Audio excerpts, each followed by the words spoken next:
ఇవాళ తెలంగాణ పాలిట బనకచెర్ల ప్రాజెక్టు పెను ప్రమాదంగా మారబోతా ఉన్నది. ఇవాళ ఆంధ్రప్రదేశ్ ప్రభుత్వం బనకచెర్లకు ఉన్నటువంటి అడ్డంకులను కేంద్ర బీజేపీ ప్రభుత్వ సహకారంతో నిబంధనలను తుంగలో తొక్కుతూ ఒక్కొక్కటిని అధిగమిస్తూ ముందుకు పోతా ఉంది.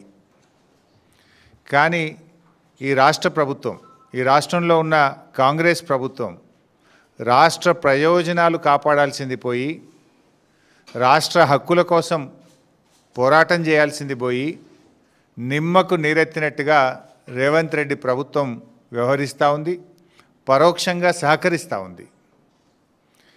ఈ ప్రాజెక్టు పురోగతికి సంబంధించి ఇటీవల జరిగిన తాజా పరిణామాలు ఏవైతే ఉన్నాయో మీడియా సాక్షిగా ఈ ప్రభుత్వం యొక్క చేతగాంతనాన్ని, ఈ ప్రభుత్వం తెలంగాణ రాష్ట్ర ప్రయోజనాల్ని ఏ రకంగా కాలరాస్తుందో నేను రాష్ట్ర ప్రజలకు వివరించదలుచుకున్నా, ఈ ప్రభుత్వాన్ని కూడా హెచ్చరించదలుచుకున్నా. మొట్టమొదట ఇది కేంద్ర మంత్రి సిఆర్ పాటిల్ గారు మన రాష్ట్ర ముఖ్యమంత్రి రేవంత్ రెడ్డి గారికి రాసిన లేఖ.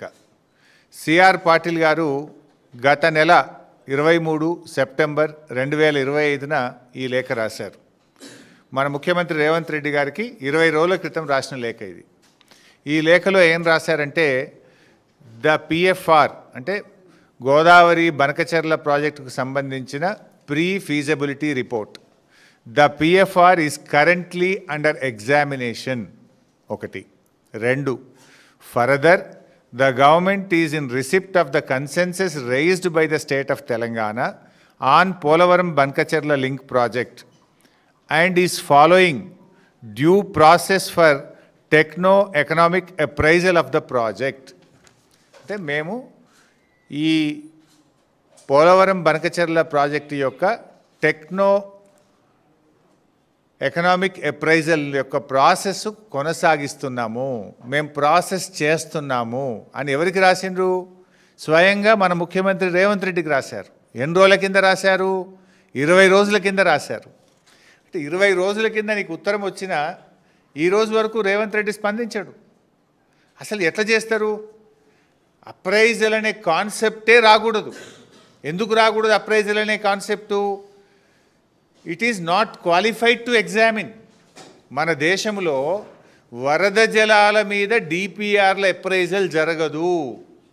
మన దేశంలో ఉన్న సెంట్రల్ వాటర్ కమిషన్ నిబంధనలు కానీ, మన రాజ్యాంగం కానీ, మన దేశంలో నదీ జలాల పంపిణీ కానీ ఎప్పుడు కూడా నికర జలాల మీదనే జరుగుతుంది. అంటే వరద జలాల మీద అసలు ప్రాజెక్ట్ రిపోర్ట్లే ఉండవు, దాని మీద అప్రైజలే జరగదు.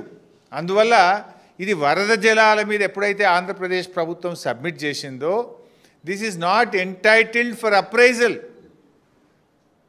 అసలు అది క్వాలిఫైయే కాదు. అయినా కూడా మరి రేవంత్ రెడ్డి గారు అప్రైజల్ చేస్తున్నాము ఇంత క్లియర్గా, the pre feasibility report is under examination అంటే కేంద్ర ప్రభుత్వం పరిశీలిస్తుంది అని కేంద్ర మంత్రి రాష్ట్ర ముఖ్యమంత్రికి రాస్తే ఈ ముఖ్యమంత్రి ఏం చేయాలి? నువ్వు అసలు ఎట్లా ఎగ్జామిన్ చేస్తావు? వరద జలాల మీద ఈ దేశంలో ఇప్పటివరకు ఏదైనా ఒక ప్రాజెక్టు అనుమతించిండ్రా? వరద జలాల మీద అనుమతించే విధానం ఈ భారతదేశంలో ఉందా? మన చట్టం అనుమతిస్తుందా? నువ్వు ఎట్లా చేస్తావు అని చెప్పి ప్రశ్నించాలి. వినకపోతే సుప్రీంకోర్టు పోవాలి. ఎందుకు మొద్దు నిద్రపోతున్నావు అంటే పరోక్షంగా నువ్వు సహకరిస్తున్నావు. నీ కాంట్రాక్టుల్లో వాటా ఉందా? నీకు పర్సంటేజీలు ఉన్నాయా? ఎందుకు నువ్వు సహకరిస్తున్నావు అని నేను అడుగుతా ఉన్నా. రాష్ట్ర ముఖ్యమంత్రిగా రాష్ట్ర ప్రజల ప్రయోజనాలు కాపాడతావా, నీ స్వార్థం చూసుకుంటావా? ఇది నంబర్ 1. నంబర్ 2, కర్ణాటక ప్రభుత్వం, ఇది కర్ణాటక రాసిన లేఖ. ఇదే గోదావరి బనకచెర్ల మీద కర్ణాటక రాష్ట్ర ప్రభుత్వం కేంద్రానికి రాసిన లేఖ. ఎంత స్పష్టంగా రాసిండ్రు ఇలా అంటే వాళ్ళు, కర్ణాటక ప్రభుత్వం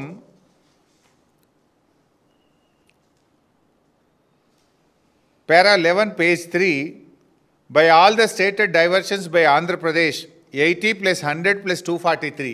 80 ఏమో పోలవరం ప్రాజెక్టు, 80 కంటే ఎక్కువ పోలవరం రైట్ మెయిన్ కెనాల్ నుంచి ఇంకో 100 తీసుకుపోతుండ్రు. 100 ఇప్పుడు బనకచెర్ల 243. 80 plus 100 plus 243 మొత్తం కలిపితే మాకు ఆ అగ్రిమెంట్ ఏదైతే అప్పుడు ఆంధ్రప్రదేశ్, మహారాష్ట్ర, కర్ణాటక కలిపి గోదావరి బచావత్ రిపోర్ట్ ప్రకారం, అవార్డు ప్రకారం ఒక అగ్రిమెంట్ చేసుకున్నారు. గోదావరి నీళ్లు కృష్ణానదికి మళ్ళిస్తే దాంట్లో ఎగువ రాష్ట్రాలకు కూడా వాటా ఉంటుంది. ఆ వాటా ప్రకారంగా 463 టీఎంసీలు ఇవాళ ఆంధ్రప్రదేశ్ మళ్ళిస్తుంది. మాకు 112 టీఎంసీలు పైన కృష్ణాలో మేము ఆల్మట్టిలో ఆపుకుంటామని రాసిండు. 423 టీఎంసీలు ఆంధ్రప్రదేశ్ మళ్ళిస్తుంది. బనకచెర్ల కావచ్చు, పోలవరం కావచ్చు, అదనంగా తీసుకునేది కావచ్చు. మొత్తం 423లో 112 టీఎంసీలు పైన ఆపుకుంటా. ఎంత స్పష్టంగా రాస్తారంటే పేజ్ 13లో the ministry of Jal Shakti is requested to intimate the date of clearance of the project in question so that Karnataka can take appropriate action for utilization of Krishna water.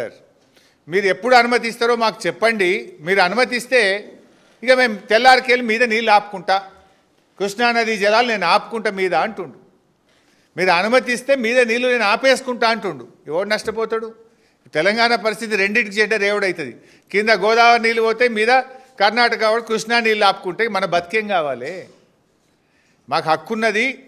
మాకు గోదావరిలో జరిగిన ఇంటర్స్టేట్ అగ్రిమెంట్ ప్రకారంగా ఆంధ్రప్రదేశ్ ఎన్ని నీళ్లు మళ్ళిస్తే పైన కృష్ణాలో మా ratio ప్రకారం మేము ఆపుకుంటాము. 112 టీఎంసీలు ఆపుతామని చెప్పి ఇది కర్ణాటక రాసిన ఉత్తరం. ఇక మూడవది మహారాష్ట్ర కూడా రాసింది. ఇది మహారాష్ట్ర ప్రభుత్వం కేంద్ర ప్రభుత్వానికి రాసిన లేఖ. ఇందులో వాళ్ళు ఇంకా రెండు విషయాలు, ఇంకొక కొత్త విషయం కూడా చెప్పారు. ఇందులో ఏమంటున్నారు? ఒకటేమో మా హక్కుగా కృష్ణానదిలో మాకు ఎన్నైతే నీళ్లు గోదావరి అవార్డు ప్రకారం రావాలనో అవి తీసుకుంటాము. అవి కాకుండా మేము వరద జలాల మీద కూడా ప్రాజెక్టులు పంపుతామని రాసిండ్రు. ఇందులో ఏం రాసిండ్రో నేను చదివి వినిపిస్తే చాలా పాయింట్స్ ఉన్నాయి, కానీ నేను క్లుప్తంగా స్ట్రైట్గా I will come to the point. Para 13, page 3, as all water include flood water also, the entitlement of flood waters to the upper riparian state has to be decided first before resorting to appraisal of flood water project in the subject matter. మీరు అసలు flood water మీద appraisal చేయకూడదు. ఒకవేళ చేసేది ఉంటే మరి మహారాష్ట్రకు కూడా ఫ్లడ్ వాటర్ ఉంటుంది కదా, మా వాటా ఎంతనో చెప్పండి. Point number 1. పాయింట్ నెంబర్ 2, ఇంకో మాట ఏమంటున్నారంటే the central water commission of Jal Shakti has any guide lines for considering appraisal of flood based projects. The same may be intimated for submission of flood based projects in Maharashtra also. Flood based ప్రాజెక్టుకు appraisal ఇవ్వచ్చా? నియమ నిబంధనలు వర్తిస్తాయా? ఉంటే మాకు తెలపండి, మేము కూడా గోదావరిలో ప్రాజెక్టులు కట్టుకుంటాము.